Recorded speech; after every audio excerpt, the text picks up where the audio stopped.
Hello everyone, welcome back to Hindi ज्ञान।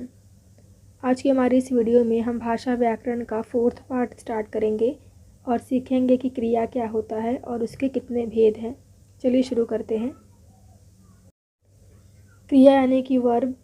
इसका मतलब है कि जिस शब्द या शब्द समूह से किसी कार्य के करने या होने अथवा किसी प्रक्रिया, किसी घटना के होने का बोध होता है, उसे क्रिया कहते हैं।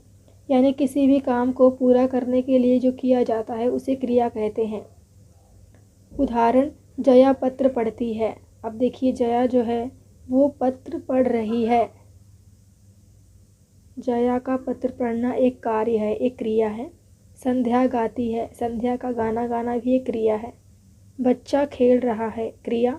नेहा खाना बनाएगी, क्रिया। ये सब क्रिया के उदाहरण हैं।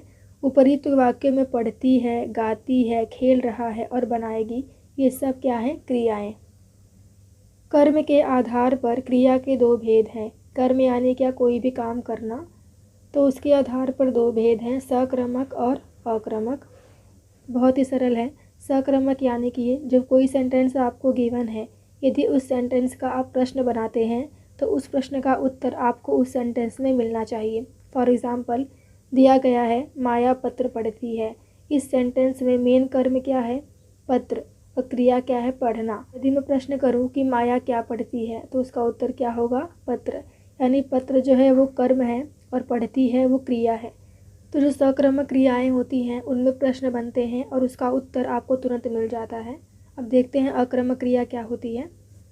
अक्रमक क्रिया यानी जिन क्रियाओं के साथ उनका कर्म नहीं होता वे अक्रमक क्रिया कहलाती हैं। यानी फॉर एग्ज़ाम्पल, माया गाती है। अब इस सेंटेंस में जो माया है वो कर्ता है, कर्ता माया, और क्रिया क्या है? गाती। लेकिन इसमें कर्म नहीं है। यानी अगर मैं प्रश्न बनाऊं कि माया क्या गाती है, तो देखिए प्रश्न ही नहीं बनेगा, क्योंकि गाना वर्ड तो इसमें है ही नहीं। यानी जो अक्रमक क्रियाएं होती हैं उसमें कर्ता वर्ड आता है, यानी जो कर्म को कर रहा है वो कर्ता। सक्रमक यानी कर्ता के साथ कर्म होगा, लेकिन अक्रमक में कर्म नहीं होगा, केवल कर्ता होगा और क्रिया होगी। कुछ एग्जाम्पल्स देखते हैं ताकि हमारा डाउट क्लियर हो जाए। पहला है, माँ कहानी सुना रही है। अगर आपको आइडेंटिफाई करने आ रहा है तो अच्छी बात है, अगर नहीं आता तो उस सेंटेंस से प्रश्न बना लीजिए कि माँ क्या सुना रही है? कहानी, यानी क्या हो गई? ये सक्रमक क्रिया हो गई। दूसरा, बच्चा रोता है। अब देखिए इसमें अगर क्वेश्चन बनाएंगे आप तो क्या बनेगा? नहीं, तो ये क्या होगा? अक्रमक क्रिया। तीसरा, रीटा खा रही है। ये भी क्या होगा? अक्रमक क्रिया। लड़कियां नृत्य करती हैं। लड़कियां क्या करती हैं? नृत्य, यानी कि सक्रमक क्रिया। पांचवा, बंदरियां नाचेंगी, अक्रमक क्रिया। छठा, बकरी मिमियाती है, अक्रमक क्रिया। सातवां, विवेक हंसता है, यानी कि अक्रमक क्रिया। आठवां, विवेक तीखी हंसी हंसाता है, सक्रमक क्रिया। नाइन्थ, ड्राइवर गाड़ी चलाता है, सक्रमक क्रिया। ड्राइवर क्या चलाता है? गाड़ी। सिंपल है, आप प्रश्नों को तैयार करिए। अगर प्रश्न का उत्तर मिलता है तो सक्रमक क्रिया, अगर नहीं मिलता, प्रश्न ही नहीं बनता, तो क्या हो जाएगा? वो अक्रमक क्रिया। क्रिया के अन्य भेद हैं संयुक्त क्रिया, प्रेरणार्थक क्रिया और सहायक क्रिया। ये भी हमें सीखना पड़ेगा। अब देखिए, जो सक्रमक और अक्रमक है वो कर्म के आधार पे, यानी जो हम काम करते हैं कर्म के आधार पे हैं, और ये क्रिया के भेद हैं। पहला है उसमें संयुक्त क्रिया। संयुक्त यानी कि जुड़ा हुआ। जब दो या दो से अधिक क्रियाएं मिलकर किसी पूर्ण क्रिया को बनाती हैं तब वे संयुक्त क्रियाएं कहलाती हैं। यानी कि इसमें दो काम होगा। जैसे रघु सो चुका है, तो इस वाक्य में सोना और चुका, ये दो क्रियाएं मिलकर क्या बन गई हैं? पूरा हो चुका है, तो क्या होगा? ये संयुक्त क्रिया। दूसरा, रघु अब सो जाएगा। सो और जाएगा, दो क्रियाएं हो गई, तो बनेगा संयुक्त क्रिया। और एग्जाम्पल है, राम रोने लगा, तो रोने और लगा संयुक्त क्रिया। अगला है सहायक क्रिया। जो क्रियाएं मुख्य क्रिया की काल रचना में सहायक होती हैं उन्हें सहायक क्रिया कहते हैं। रचना यानी क्या? कि वो चीज़ हुआ है कि नहीं पता नहीं, क्या लिखा रहेगा? रघु विद्यालय गया होगा। राम खाना खा चुका, ये काम देखिए पूरा नहीं हुआ है, सिर्फ सहायता कर रहे हैं कि हुआ या नहीं हुआ ये तो बात की बात है, लेकिन ये क्रिया सिर्फ हेल्प कर रहे हैं, यानी हेल्पिंग वर्ब। तीसरा है प्रेरणार्थक क्रिया। प्रेरणार्थक यानी क्या, किसी को ऑर्डर देना। जहाँ कर्ता कार्य को स्वयं न करके किसी दूसरे से करवाता है, उसे क्रिया को करने की प्रेरणा देता है, उसे प्रेरणार्थक क्रिया कहते हैं, यानी कि ऑर्डर देना। फॉर एग्ज़ाम्पल, संचालक ने कवि से कविता सुनवाई, तो सुनवाई यानी कि किसी को ऑर्डर देना। शिक्षक ने छात्रों से पत्र लिखवाया, तो यहाँ पर लिखवाया और सुनवाई ये हम क्या ऑर्डर दे रहे हैं, यानी जो करता है उसने ऑर्डर दिया कि ये काम करो, तो उसे बोलेंगे प्रेरणार्थक क्रियाएं। प्रेरणार्थक क्रिया के भी दो भेद हैं, प्रथम प्रेरणार्थक, द्वितीय प्रेरणार्थक। प्रथम यानी देखिए, शिक्षक लोकेश को पढ़ाता है, तो ये क्या होगा, प्रथम प्रेरणार्थक क्रिया। क्यों? क्योंकि देखिए जो क्रिया है उसका 3 स्टेप होता है, पढ़ना, पढ़ाना, पढ़वाना, लिखना, लिखाना, लिखवाना, करना, कराना और करवाना।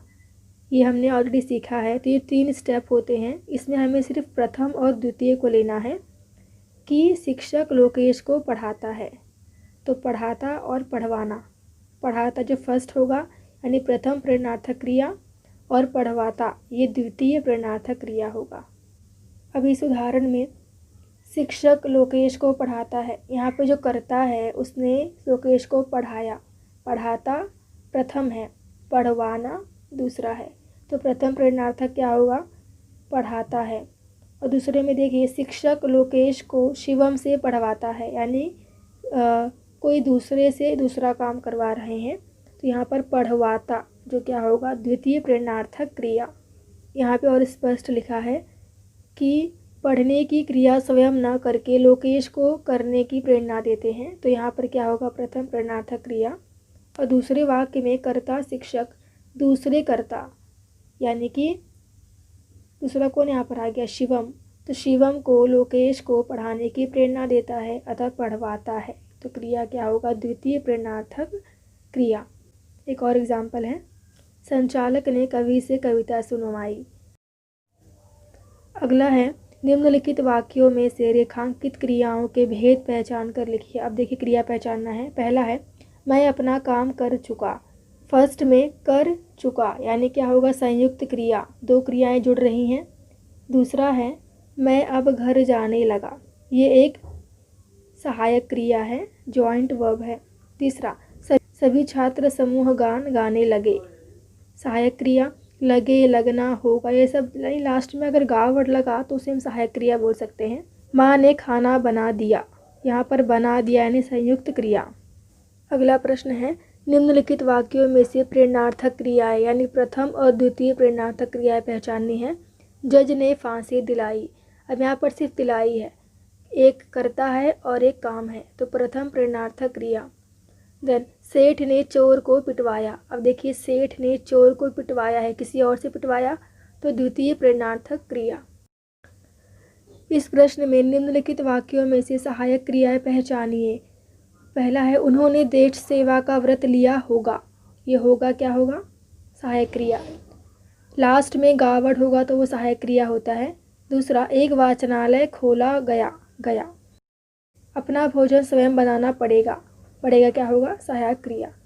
चौथा, गीता के श्लोक सुनाए गए, सुनाए गए, तो इसमें गए वर्ड क्या है, सहायक क्रिया।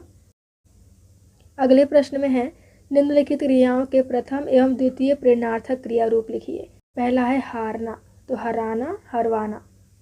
दूसरा, बढ़ना, बढ़ाना, बढ़वाना। अगले प्रश्न में निम्नलिखित क्रियाओं के प्रथम और द्वितीय प्रेरणार्थक क्रिया रूप लिखिए। इस प्रश्न में भी सेम प्रथम और द्वितीय प्रेरणार्थक क्रिया पहचानना है। पहला है उतरना, तो इसका क्या होगा, उतारना, उतरवाना। दूसरा, करना, कराना, करवाना। अगला है खाना, खिलाना, खिलवाना। इसके बाद पढ़ना, पढ़ाना और पढ़वाना, ये क्रिया के प्रथम और द्वितीय क्रिया रूप हैं।